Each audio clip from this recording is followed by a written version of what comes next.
आज आपण करतोय काळं मटण। तर त्याच्यासाठी पहिल्यांदा मटण स्वच्छ धुवून त्याला हळद, मालवणी मसाला, मीठ, दही, आलं लसूण हिरवी मिरची कोथिंबीरची पेस्ट आणि मला आवडतं म्हणून हिंगाने वेगळी चव येते। तुम्हाला नको असेल तुम्ही नाही घातलं तरी चालेल, पण मी घातलंय। हे सर्व मी ह्याच्यात टाकून हे मॅरिनेट करून 1 तास ठेवलेलं आहे। ह्याच्यानंतर आता आपण वाटपाची तयारी करतोय। इथे 2 कांदे घेतलेत, सुकं खोबरं घेतलंय, हे मी गॅसवर भाजून घेणार आहे।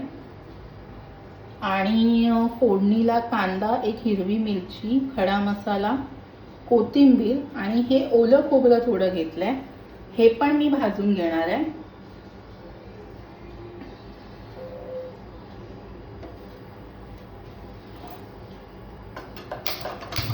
तर आपण इथे आता गॅस ऑन केलाय आणि ह्याच्यावर आपण कांदा खोबरं भाजून घेतोय। हे भाजून झाल्यावर मी दाखवते की कसं किती काळं आणि काय करायचंय।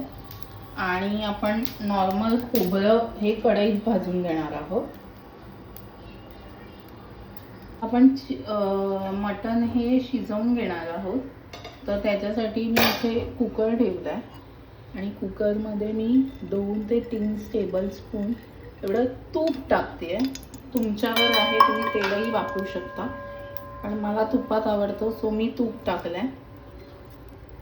1 अख्खा लसूण टाकलाय फोडणीला। लसूण ठेचून टाकण्यापेक्षा 1 अख्खा कांदा टाकून बघा, मस्त टेस्ट येते।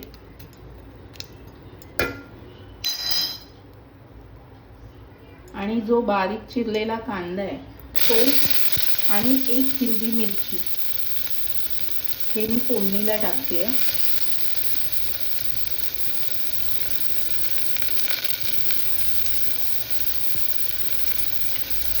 आणि हा लसूण जो आहे ना तो खायलाही सुंदर लागतो, तो तुम्ही खाऊही शकता,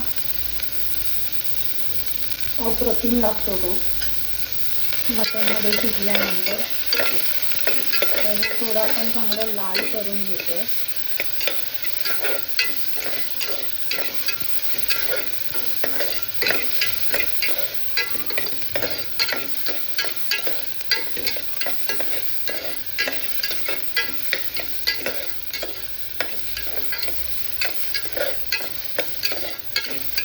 कांदा आपला चांगला लाल झालेला आहे। आता आपण त्यात हे मॅरिनेट केलेलं मटण टाकतोय।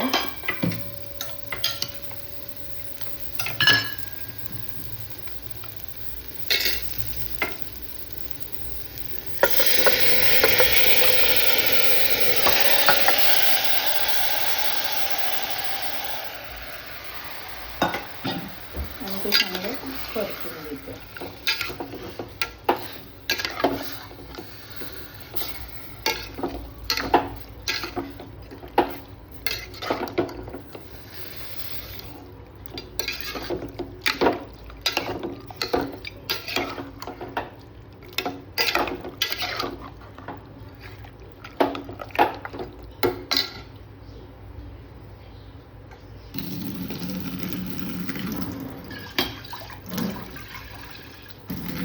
चांगलं परतून झालं। यात आपण आता मटणा एवढंच पाणी ठेवतो।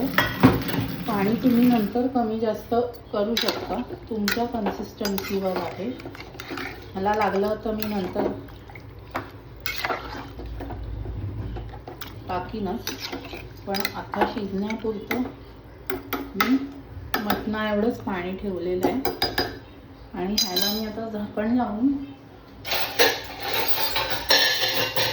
6 ते 7 शिट्ट्या काढून घेणार,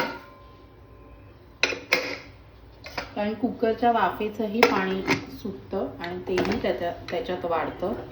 त्याच्यामुळे मी मटणा एवढंच पाणी ठेवलंय।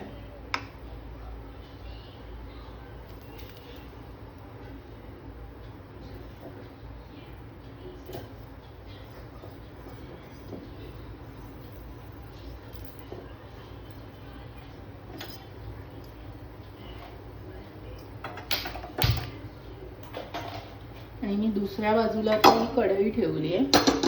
त्याच्यामध्ये आलं लसूण आणि आपलं जे ओलं खोबरं थोडं आपण घेतलंय ते आपण भाजून घेणार आहोत एक थोडं लाल होईपर्यंत.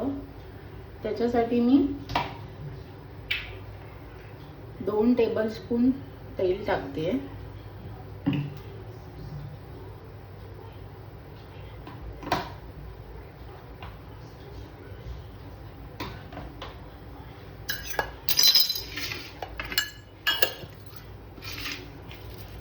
त्यात मी लसूण, आलं,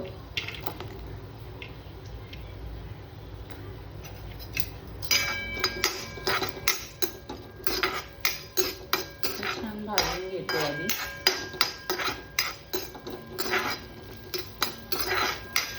आलं लसूण भाजलं की यात मी ओलं खोबरं टाकणार आहे आणि ते थोडं लाल होईपर्यंत भाजून घेणार आहे. आलं लसूण भाजून झाल्यावर यातून खोबरं टाकलं आहे. हे आता खोबरं थोडं लाल होईपर्यंत मी भाजून घेणार आहे. आणि आपण आता ह्याच्यात हे जे गॅसवर भाजलेलं खोबरं होतं त्याचे मी तुकडे करून घेतले, हे बघा. आणि हे कांदे जे आहेत ते आपण मिक्सरमध्ये टाकलेले आहेत. आणि हे जे खोबरं भाजून होणार आहे ते आपण त्याच्यात टाकून आपण त्याची ग्रेव्ही करून घेणार आहोत. हे एवढं ब्राऊन असं करून घ्यायचं आणि हे आपण मिक्सरच्या भांड्यात काढतोय. आणि हे थंड झालं की आपण ह्याचं वाटण तयार करू. आपलं शिजवलेलं मटण आहे आणि ह्याच्यातलंच पाणी मी हे मिक्सरला जो मसाला वाटप लागलं होतं ते धुण्यासाठी वापरलं आहे, वेगळं पाणी वापरलेलं नाही आहे. आणि आता या वाटणाला चांगली उकळ आलेली आहे. तर आपण ह्याच्यात आता हे शिजवलेलं मटण टाकतोय.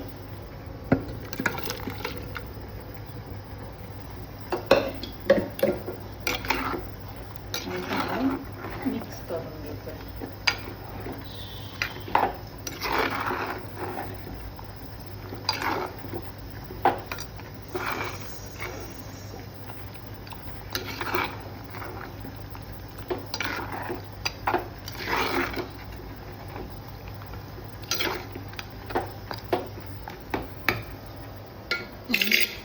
हे मी आता मिक्सर धुतलेलं आहे तेच पाणी मी परत त्या कुकरमध्ये टाकते जेणेकरून कुकरला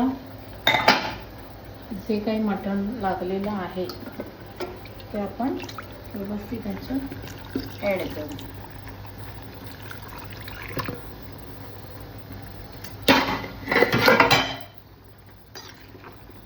आणि हे सगळं मी चांगलं एकजीव करून एक 10 ते 15 मिनिटं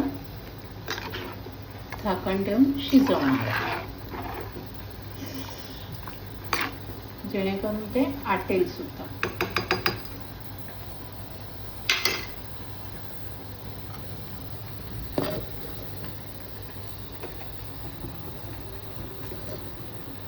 कडे मातीचं भांडं आहे ते मी चांगलं गरम करून घेतलंय. त्यात मी हे आता तूप टाकते 2 ते 3 टेबलस्पून. आणि त्यात हा आपला खडा मसाला, तमालपत्र, दालचिनी, मिरी, लवंग, वेलची,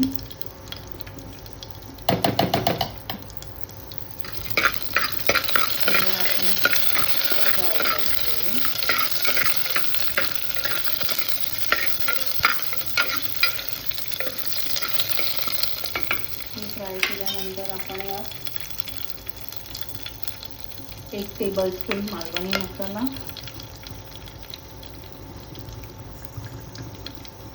आणि अर्धा टेबलस्पून किचन किंग मसाला टाकतो.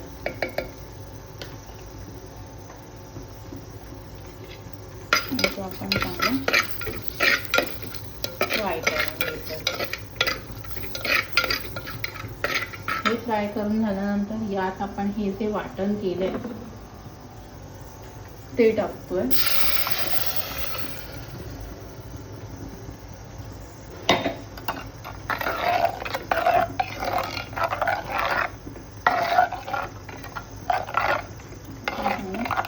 मिक्स करून घेतो. म्हणजे ते मसाले खाली आपण फोडणीला टाकलेले ते त्या मसाल्यात आपण चांगले एकजीव करून घेतो.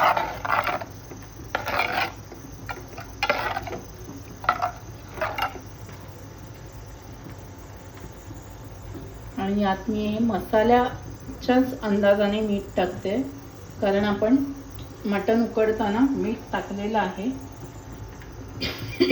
त्यामुळे अंदाजाने मीठ टाकावं.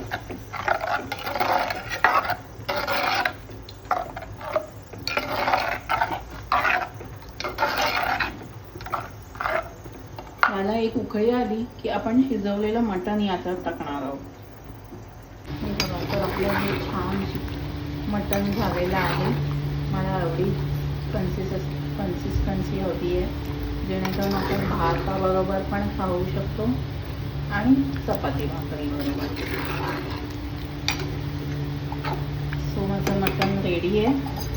आपण आता त्याच्यावर छान कोथिंबीर गार्निश करतोय आणि खायला रेडी. करून बघा, टेस्टी होतं, खायला अप्रतिम लागतं. करा, खा आणि मला कमेंट करा कसं झालंय. थँक्यू.